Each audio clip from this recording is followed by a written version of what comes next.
but I have to make. Well, I got my daughter doing the driving. Okay, okay, okay. Tell Uh, her I said I. So Jacksonville said I. Thank you for all you guys do. But yeah, yeah, I think with one strategy that I'm looking at is I've been meeting with different regions around the world, and now I've put it out there that I'm going to mobilize in Jacksonville. So it's about me reaching out and consolidating what needs to be on a flyer, and we could yeah. The main distribute that across the is that we now need to start doing yeah. education campaign wherever we are. We need to begin to educate our communities Hmm. and help our communities to understand what the potential of our road could be. Hmm. And at the same Because if time, we, yeah, well, let me put it this: one of my principles that I have is called something called EE. It's exporting entropy, or the idea that chaos or disorder in one system or one area can be solved by traveling or moving from one place to another. So, if you have a problem fishing in Jacksonville, maybe you can find that solution in Jamaica, or you find it in Haiti, so that we have solutions in other countries. Basically, by traveling, we could solve them.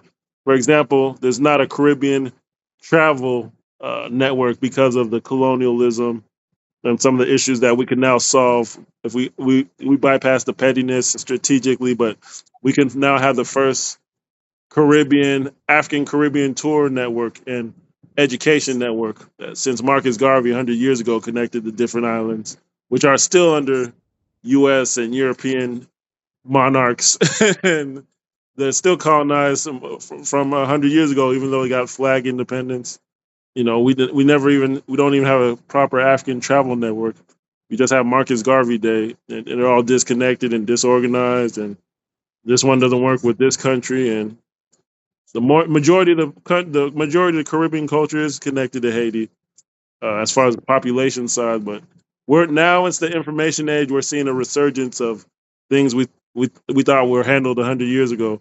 So it's the regional work is being done. It's just about at this point we have a few more calls. We put together pamphlets and start educating. But even your region, if we do our job in other regions, we can approach the governments and say this is the flyer well, we need to travel, or we're traveling here. That's what Dennis has been adamant about travel. I think is a good thing too, traveling. So first thing we need to do is we need to build a base. hmm If you don't have a strong base, then you like building a building in a bunch of sand. A heavy rainstorm will wash your foundation away. We have to build a strong base. That comes first. hmm And I know it's often tempting for folks to want to uh, expand and do things along this line, but you have to build a strong foundation. hmm And when you got a strong foundation, then you're going to be much more successful because you can expect the more hmm effective you become, the more that your enemy is going to try to attack you and disrupt you and hmm undermine what you're doing. And hmm without a strong foundation, you're washed down the side of the hill. hmm So one of the things I think that we really, really needs to be important for us to do is is to learn how to build a strong foundation. I'll give you an example. When you look at the fact that you have several schools, I mean, Bethune Cookman, you got other scholarships out there. So bottom line is you got African Student Association on those campuses. You got black student unions in some of those colleges, even the predominantly white schools, you got black student unions, and you can approach these folks if you got a decent presentation to present to them. hmm And they will pay for you to come on campus to talk about it. Hey, I Okay. didn't know that. They will they will pay. Look, let me tell you something. Last time I spoke at Cornell University, they paid $4,000. Wow. What? Okay. All right. Because you Jeez. see, when you go to college, you have to pay student activity fees. And depending on the size of your college, that's a fund as much as $1 or $2 million. Man, That's the money they use to pay for homecoming events, showing movies, and bringing speakers on the campus. man, I mean, think about it now. When you look at the Palestinian movement that's been going on college campuses, how do you think these students been able to go around to all these different campuses? Because these schools pay for them to come there. I did not know that. Okay, I never even contemplated so that. you got to build a base. Okay, and you start right there where you are, Mhm. and you get your information together. And once you get your information together, then you go on the campus and you ask for the student organizations, and you talk to the Black Student Union. You talk to the Women's Organization. You talk to, the African Student Association. You talk to the Caribbean Student Association. You talk to the Haitian, wherever. And if you got people who can speak to those subjects, that's what you're saying we want to come there and talk about. And see, when you go there and talk to them, now you have the students sign in to the meeting where they're giving you their name, their phone number, their email address, and their zip code. Now, why is Mhm. that piece of information important? Because then once you've won them over to what you're talking about, now when you want to put pressure on a politician, you email them and say, look, here's the issue, here's the subject matter, here's an example letter, and we need you to write a letter to your politician. Mhm. Okay? When a politician gets a letter, he assumes that at least 100 people in his political district believes the exact same way. At least a Okay, hundred. but too lazy to write. Okay, so what happens if you got 500 letters going to one politician? Now he's looking at that as being as much as 50,000 letters from his political district, that they're upsetting him about one thing or another, or they're supporting him about one thing or another. Okay, that has an impact on how he makes a decision on whether he's going to support someone or not support something. Mm-hmm. Mm. Okay, Okay. and this is one of the reasons why the struggle around Palestine was able to grow so fast, because the students that went around to these different campuses, the student organizations paid for them to come on the campus. Man. I mean, all right, so that paid for their airfare, their Oh hotel, or man. whatever they had to do. But the point is, you make sure that you're going to be very Mhm. frugal in spending the money, because people feel that all you're doing is just coming there to make money. They're not going to want to support you. But if they see that what you're doing is really trying to uplift African people, they're going to support you. Now you got these students involved. Then you say, we're going to do a delegation to Haiti next spring. Or better yet, we're going to do a delegation to Haiti this winter. So Mhm. during your winter break, we're going to be in Haiti for a week. And it's going to cost you $3,000 per student. You're Wow. right there in Florida. Okay. The ticket to Haiti is probably going to cost you about $300-$400. Mm. Now you got money for housing and food and ground transportation. Mhm. But before you do that, you better make sure you got contacts on the ground. Mm. Mhm. Am I making any sense?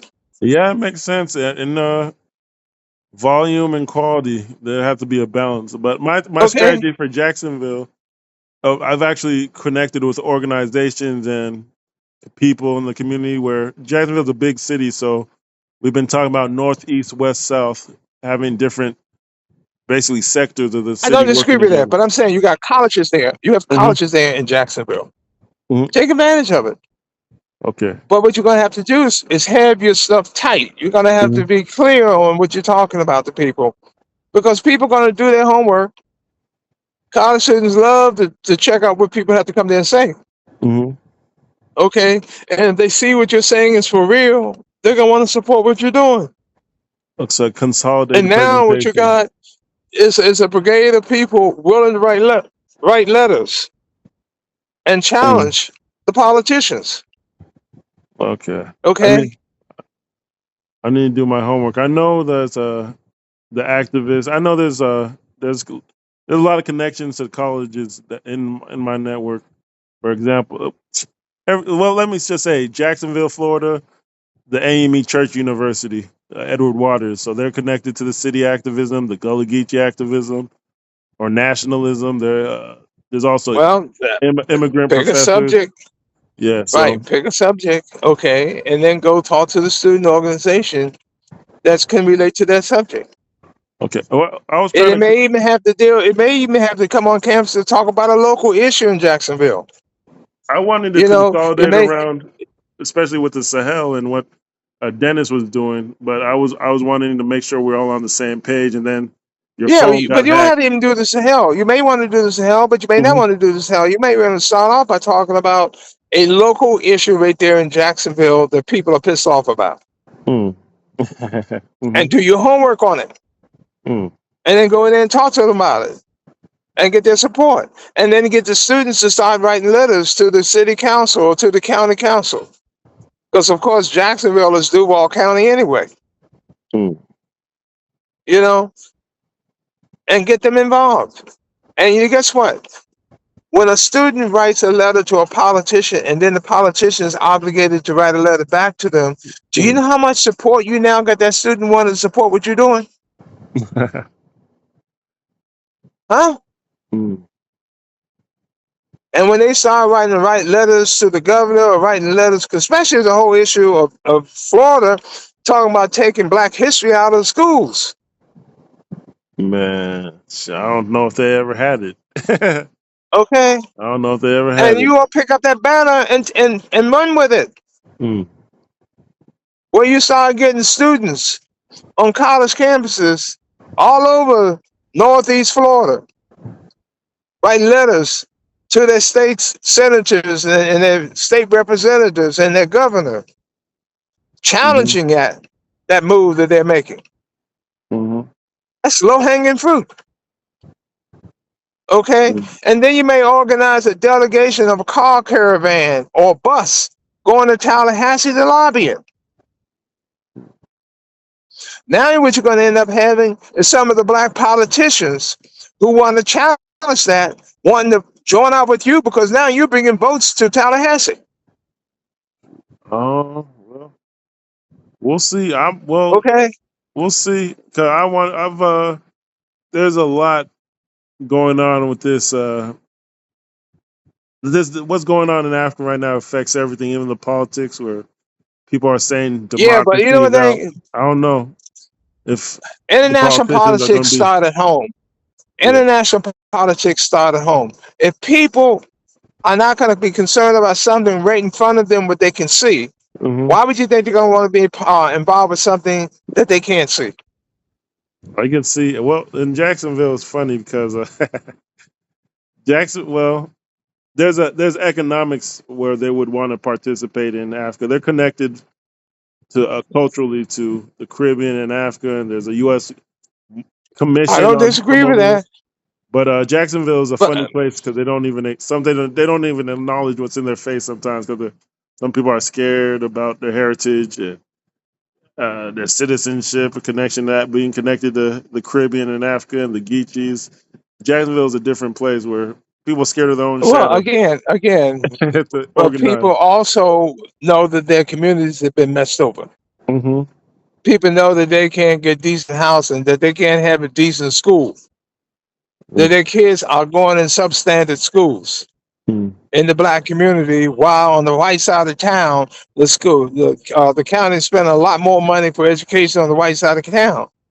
That's an issue you should get people involved in Hmm. because it's their children that can benefit from it. Mm. Mm-mm-mm. And once they trust that you're bringing on issues that they can see benefits them, they trust you on something that they can't really see.